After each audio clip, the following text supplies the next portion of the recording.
வணக்கம். இன்னைக்கு நம்ம பார்க்க போறது கோல் இந்தியாவோட துணை நிறுவனமான பாரத் கோக்கிங் கோல் லிமிடெட், அதாவது BCCL-ஓட IPO பத்தி. முதல்ல எங்க முயற்சிக்கு ஆதரவு கொடுத்து சூப்பர் தேங்க்ஸ் மூலியமா பங்களிக்கிற எங்க சப்ஸ்கிரைபர்கள் எல்லாருக்கும் ஒரு பெரிய நன்றி. உங்க ஆதரவு தான் இந்த மாதிரி ஆழமான ஆய்வுகளை தொடர்ந்து செய்ய எங்களுக்கு ஒரு பெரிய மோட்டிவேஷனா இருக்கு. எங்களுடைய இந்த முயற்சிக்கு உங்க ஆதரவு ரொம்ப முக்கியம். இந்த வீடியோவுக்கு ஒரு லைக் பண்ணிட்டு சப்ஸ்கிரைப் பண்ணீங்கன்னா அது எங்களை இன்னும் ஊக்குவிக்கும். இது ஒரு பெரிய பொதுத்துறை நிறுவனம், கோல் இந்தியாவோட ஒரு பகுதி. இதுல என்னென்ன சுவாரஸ்யமான விஷயங்கள் இருக்குன்னு பார்க்கலாமா? நிச்சயமா. இந்த ஐபிஓல ரொம்ப முக்கியமான ஒரு விஷயம், இது 100% ஆஃபர் ஃபார் சேல், அதாவது OFS. ஓஹோ, OFS-ஆ? ஆமா. அப்படின்னா இந்த ஐபிஓ மூலமா வர்ற பணம் கம்பெனிக்குள்ள போகாது. அப்படியா? அப்போ இந்த IPO-ஓட நோக்கம் என்ன, கம்பெனியோட நிதிநிலை எப்படி இருக்கு, இதோட பலம் பலவீனம் என்னன்னு எல்லாத்தையும் நாம விரிவாக அலசலாம். முதல்ல இந்த BCCL நிறுவனம் என்ன செய்யுதுன்னு சிம்பிளா பாத்திரலாம். சுருக்கமா சொல்லணும்னா, இவங்க ஸ்டீல் தயாரிக்க தேவையான கோக்கிங் கோலை வெட்டி எடுக்கிற இந்தியாவோட மிகப்பெரிய நிறுவனம். இந்திய கோக்கிங் கோல் உற்பத்தியில இவங்களோட பங்கு கிட்டத்தட்ட 58.50%. 58%? அப்ப இது கிட்டத்தட்ட ஒரு மானோபோலி மாதிரின்னு சொல்லலாமா? மானோபோலியை விட ஒரு படி மேலனே சொல்லலாம். ஏன்னா இந்தியால பிரைம் கோக்கிங் கோல்னு சொல்ற உயர்தரமான நிலக்கரியோட ஒரே சோர்ஸ் இவங்க தான். ஓ, அப்போ இவங்களுக்கு போட்டியே இல்லையா? நேரடி போட்டி ரொம்ப குறைவு. இதுதான் அவங்களோட மிகப்பெரிய காம்படிட்டிவ் அட்வான்டேஜ். இவங்க கிட்ட சுமார் 7.91 பில்லியன் டன் நிலக்கரி இருப்பு இருக்கு. பிரம்மாண்டமா இருக்கே. அப்போ கஸ்டமர்ஸ் யாரு? இவங்களோட கஸ்டமர்ஸ் பெரும்பாலும் பவர் செக்டார், அதாவது 75%, அப்புறம் ஸ்டீல் செக்டார்ல இருந்து ஒரு 18% வராங்க. பெரும்பாலும் பெரிய அரசு நிறுவனங்கள் தான். அப்ப எல்லாமே பாசிட்டிவா தானே இருக்கு. ஆனா இதுல கவனிக்க வேண்டிய ஒரு விஷயம் இருக்கு.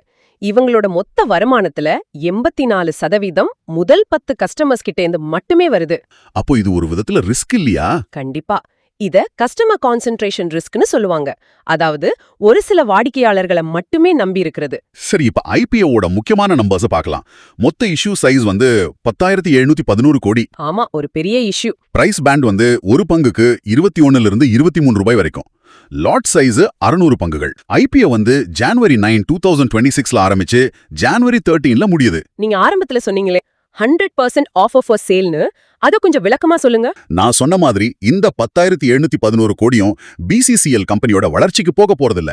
அந்த முழு பணமும் அதோட தாய் நிறுவனமான கோல் இந்தியாவுக்கு போகும். அவங்க தான் தன்னோட பங்குகளை விக்கிறாங்க. ஓ, அப்படின்னா நாம முதலீடு செஞ்சா அந்த பணம் கம்பெனியோட விளிவாக்கத்துக்கோ இல்ல கடனை குறைக்கவோ பயன்படாதா? கரெக்ட். இது அரசாங்கம் தன்னோட பங்குகளை குறைச்சிக்கிற ஒரு முயற்சி. முதலீட்டாளர்கள் இத கண்டிப்பா கவனிக்கணும். சரி, கம்பெனிக்கு பணம் போலனாலும் பரவாயில்ல, ஏற்கனவே அவங்க நிதிநிலை நல்லா இருக்கா? ஃபினான்ஷியல்ஸ் எப்படி இருக்கு? அத பார்த்தா உங்களோட ரெவென்யூ, அதாவது வருவாய், கடந்த நிதியாண்டுல பெரிய வளர்ச்சி இல்லாம பிளாட்டா இருக்கு. ஆனா லாபம், அதாவது ப்ராஃபிட் ஆஃப்டர் டாக்ஸ், ரொம்பவே ஏற்ற இறக்கமா இருக்கு. FY24ல 135% வளர்ச்சி அடைஞ்ச லாபம் FY25ல 21% குறைஞ்சிருக்கு. ஏன் இவ்வளவு ஒரு நிலையற்ற தன்மை? அது ஒரு முக்கியமான கேள்வி. ஆனா அதை விட ஒரு பெரிய கவலைக்குரிய விஷயம் இருக்கு. அதுதான் ட்ரேட் ரிசீவபிள்ஸ். ட்ரேட் ரிசீவபிள்ஸா? அப்படின்னா சிம்பிளா சொல்லணும்னா, கம்பெனி தன்னோட கஸ்டமர்ஸ் கிட்ட இருந்து பணத்தை வசூல் பண்ற நாட்கள் அது 25 நாள்ல இருந்து 60 நாளா அதிகரிச்சிருக்கு. யோசிச்சு பாருங்க, நமக்கு வர வேண்டிய சம்பளம் 25 நாள்ல வராம 60 நாள் கழிச்சு வந்தா எப்படி இருக்கும்? நீங்க சொல்றது மிக சரியான ஒப்பீடு. அது கம்பெனியோட கேஷ் ஃப்ளோல, அதாவது பணப்புழக்கத்துல ஒரு பெரிய சிக்கலை உருவாக்கும். இது மட்டும் தானா, இல்ல வேற ஏதாவது பிரச்சனை இருக்கா? இருக்கு. 6 மாசத்துக்கு மேல வராத கடன் தொகை கூட 148 கோடியிலிருந்து 390 கோடியா உயர்ந்திருக்கு. இது ரொம்பவே கவனிக்க வேண்டிய விஷயம். சரி, இப்ப நிறுவனத்தோட பலம் பலவீனம்னு பிரிச்சு பார்க்கலாம். பலம்னு பார்த்தா இது இந்தியாவோட மிகப்பெரிய கோக்கிங் கோல் உற்பத்தியாளர், போட்டியே இல்ல. ஆமா, கோல் இந்தியா மாதிரி ஒரு மகாரத்னா PSO-வோட ஆதரவு இருக்கு, மிகப்பெரிய நிலக்கரி இருப்பு இருக்கு. இதெல்லாம் பெரிய பிளஸ் பாயிண்ட்ஸ்.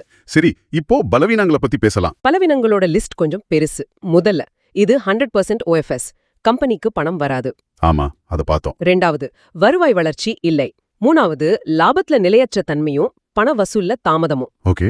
நாலாவது, நிலக்கரி வெட்டி எடுக்கிற வேலையில 84% தேர்ட் பார்ட்டி கான்ட்ராக்டர்ஸை நம்பி இருக்காங்க. அப்போ கம்பெனியோட முக்கிய வேலையை அவுட் சோர்ஸ் பண்றாங்களா? கிட்டத்தட்ட அப்படிதான். இது ஒரு பெரிய ஆபரேஷனல் ரிஸ்க்.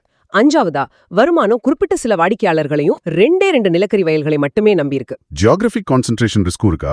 ஆமா, இது எல்லாத்தையும் விட ஒரு பெரிய சிக்கல் இருக்கு. 3599 கோடிக்கு கண்டிஞ்சென்ட் லைபிலிட்டிஸ் இருக்கு. அப்படின்னா என்ன? அதாவது ஏதாவது வழக்குகள்ல அவங்க தோத்துட்டா இவ்ளோ பெரிய தொகைய நிறுவனம் இழப்பீடா கொடுக்க வேண்டியிருக்கும். இது கம்பெனி மேல தொங்குற ஒரு கத்தி மாதிரி. இவ்வளவு பலவீனங்கள் இருந்தும் கிரே மார்க்கெட் பிரீமியம் அதாவது ஜிஎம்பி ஒரு பங்குக்கு 11 ரூபாயில இருந்து 14 ரூபாய் வரைக்கும் இருக்கிறதா சொல்றாங்கல்ல, இது கிட்டத்தட்ட 48% to 56% வரைக்கும் லிஸ்டிங் லாபம் கிடைக்க வாய்ப்பு இருக்குன்னு காட்டுது. ஆமா, ஜிஎம்பி வலுவாதான் இருக்கு.